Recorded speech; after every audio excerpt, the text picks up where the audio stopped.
રાજ્યમાં સ્થાનિક સ્વરાજની સંસ્થાઓની ચૂંટણી લઈને સત્તાવાર જાહેરાત કરવામાં આવી છે। રાજ્યના મુખ્ય ચૂંટણી કમિશનર એસ મુરલી કૃષ્ણ દ્વારા યોજાયેલી પ્રેસ કોન્ફરન્સમાં ચૂંટણી કાર્યક્રમ જાહેર કરવામાં આવ્યો, જેના સાથે રાજ્યમાં રાજકીય ગરમાવો તેજ બન્યો છે। જાહેરાત મુજબ રાજ્યની 15 મહાનગરપાલિકાઓ 84 નગરપાલિકાઓનો સમાવેશ થાય છે। 34 જિલ્લા પંચાયતો અને 260 તાલુકા પંચાયતો માટે ચૂંટણી યોજાશે। ગુજરાતમાં સ્થાનિક સ્વરાજની ચૂંટણીના બ્યુગલ જે છે ફૂંકાઈ ચૂક્યું છે। 26 એપ્રિલે 15 મહાનગરપાલિકા અને 84 નગરપાલિકા, 34 જિલ્લા પંચાયત અને 260 તાલુકા પંચાયત માટે મતદાન યોજાશે।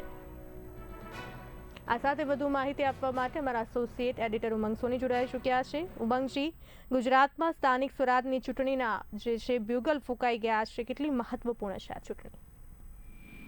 જ્યારથી વિધાનસભાનું સત્ર પત્યું ત્યાર પછી સ્થાનિક સ્વરાજ્યની ચૂંટણીની જાહેરાત થશે એવી અટકળો ચાલી રહી હતી।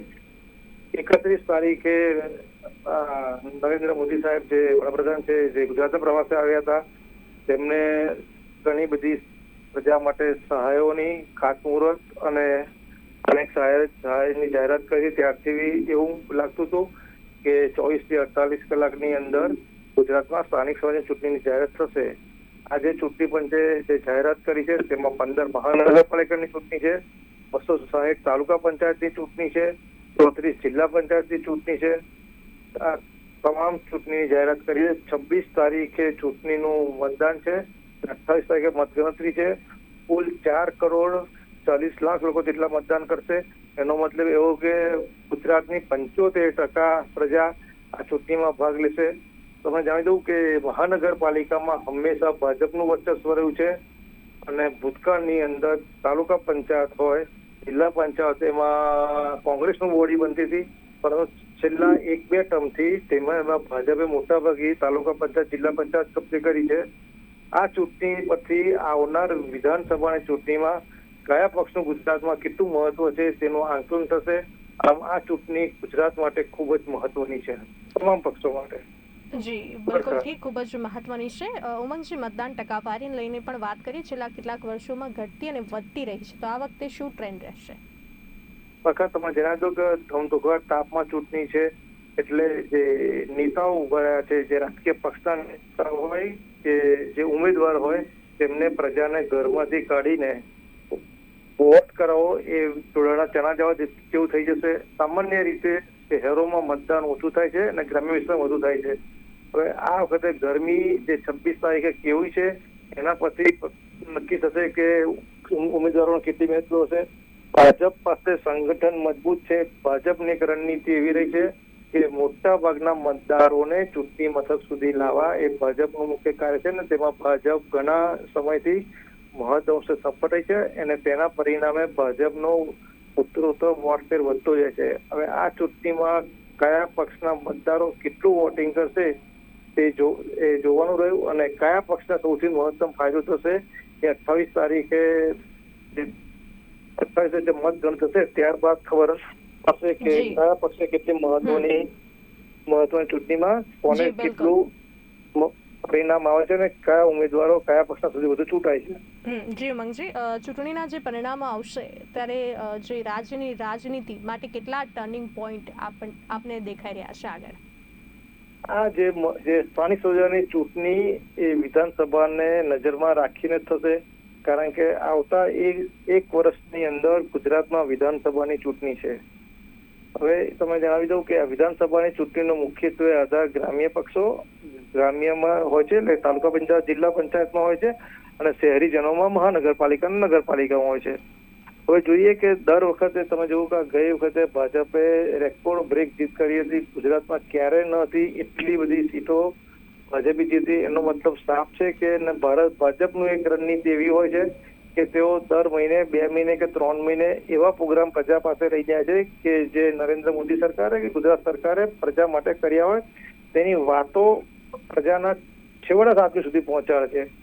તેનું સીધું પરિણામ એવું હોય છે કે 12 માસ અને 36 ઘડી ભાજપ જોડે પ્રજા જોડાયેલી રહે છે, જ્યારે કોંગ્રેસની રણનીતિ હોય છે ઇલેક્શન આવે ત્યારે તેઓ જાગે છે, જેથી તમને ધારી સફળતા નથી મળી। ગત ચૂંટણીમાં તમે જોયું છે કે ઘણા ખરા કોંગ્રેસના વિજેતાઓ હોય, ધારાસભ્યો હોય, તાલુકા પંચાયત, જિલ્લા પંચાયત, સરપંચો હોય, જે જીત્યા પછી બી ભાજપમાં ભળી જાય છે. એટલે ગુજરાતની પ્રજાને કોંગ્રેસ પર વિશ્વાસ રહેતો નથી. જ્યારે આમ આદમીની પાર્ટીની વાત કરીએ, આમ આદમી પાર્ટીના જે ઉમેદવારો જીતે છે ગત વખતે આંગળીના વેળા ગણા એટલા હોય છે, સિંગલ ડિજિટમાં હોય છે. એટલે ગુજરાતમાં ગત ચૂંટણીમાં જે ભાજપનું વર્ચસ્વ રહ્યું હતું તે વર્ચસ્વ આગળ વધવા તે નવા સંગઠન પ્રમુખ વિશ્વકર્માજી અને ભાજપના તમામ નેતાઓ ઈડી ચોટીનું જોર લગાવશે. કારણ કે ભાજપમાં 25 લોકસભાના સભ્યો છે અને 150 થી વધુ ધારાસભ્યો છે. તેથી સ્પષ્ટ દેખાય છે કે આ ચૂંટણીમાં ભાજપ ઈડી ચોટીનું જોર લગાવી અને પ્રજાને જે સરકારે કાર્ય કર્યા છે, નરેન્દ્ર મોદી સરકારે જે પ્રજાલક્ષી કાર્ય કર્યા છે કે ભૂપેન્દ્ર પટેલની સરકારે જે પ્રજાલક્ષી કાર્ય કર્યા છે તેમની માહિતગાર કરશે અને તે લોકોને ઘેરથી લાવી અને વોટ અપાવવાની જવાબદારી ભાજપની મહત્વપૂર્ણ રહેશે અને તેના કારણે ભાજપને અદભુત સફળતા મળે એવો અંદેશો હું જોઈ રહ્યો છું. જી બિલકુલથી એવું લાગી રહ્યું છે. મતદારોને લઈને પણ આપણે વાત કરી લઈએ કે મતદારો જે છે હવે વિકાસ પર મત આપશે કે હજી પણ જાતિ ધર્મ પર મહત્વ ધરાવે છે? શું લાગી રહ્યું છે આ વખતે? પાક્કા તમને જણાવી દઉં કે ગુજરાત અને દેશની કોઈ પણ રાજનીતિ હોય એ જ્ઞાતિ આધારિત લડાઈ છે. કોઈ બી પક્ષ જાહેરમાં ભલે એવું કે અમે જ્ઞાતિમાં નથી માનતા, અમે આવું નથી કરતા, પરંતુ જ્યારે પણ આ ટિકિટની વહેંચણી તમે જોજો ને, જે જ્ઞાતિનું વર્ચસ્વ હશે તેને વોટ તેના ઉમેદવારને ચૂંટણીમાં ઉમેદવાર તરીકે કોઈ પણ પક્ષ હોય, ભાજપ હોય કે કોંગ્રેસ હોય કે આમ આદમી પાર્ટી હોય, તે આપે છે.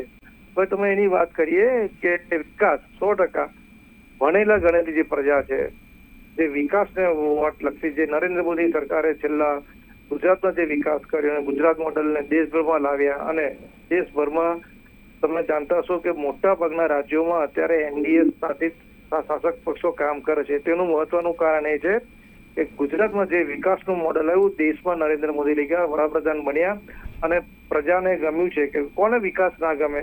તમે જોતા હશો પહેલાના ભૂતકાળમાં તમે રસ્તા કેવા હતા, અત્યારે રસ્તા કેવા છે. ઠીક છે, ટોલ ટેક્સ સરકાર સામાન્ય લે છે, પણ સવલતો સરકાર કેટલી સારી આપે છે પ્રજા માટે, એ મહત્વનું છે. અને આજના સમયમાં પ્રજા સવલત વધુ જુએ છે, વિકાસ વધુ જુએ છે. એટલે મેં તમને અગાઉ પણ કીધું કે ભાજપની જે રણનીતિ છે કે હર હંમેશ પ્રજા જોડે રહે છે. ભૂપેન્દ્ર પટેલની સરકારના જે વિકાસના કાર્ય હોય, નરેન્દ્ર મોદી સરકારના જે વિકાસના કાર્ય હોય, તમામ પ્રજા સુધી છેવાડા માનવી સુધી પહોંચાડે છે અને તેમને સમજાવે છે કે અમે કેવા પ્રકારના કામો કર્યા છે જેથી તમારા ગામમાં કે તમારા શહેરમાં વિકાસ થયો છે. તેથી પ્રજા સૌથી વધુ ભાજપ તરફી વોટ આપે છે અને ભાજપને ગત ચૂંટણીમાં જીતાવી લાવ્યા હતા અને એ જ પદ્ધતિથી અપનાવી છે. આ વખતે મેં તમને કીધું કે 25 લોકસભાના સભ્યો છે, 150 વધારે વિધાનસભાના સભ્યો છે.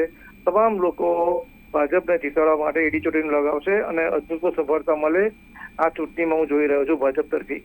જી ઉમંગજી, અમારી સાથે જોડાવા બદલ આપનો આભાર.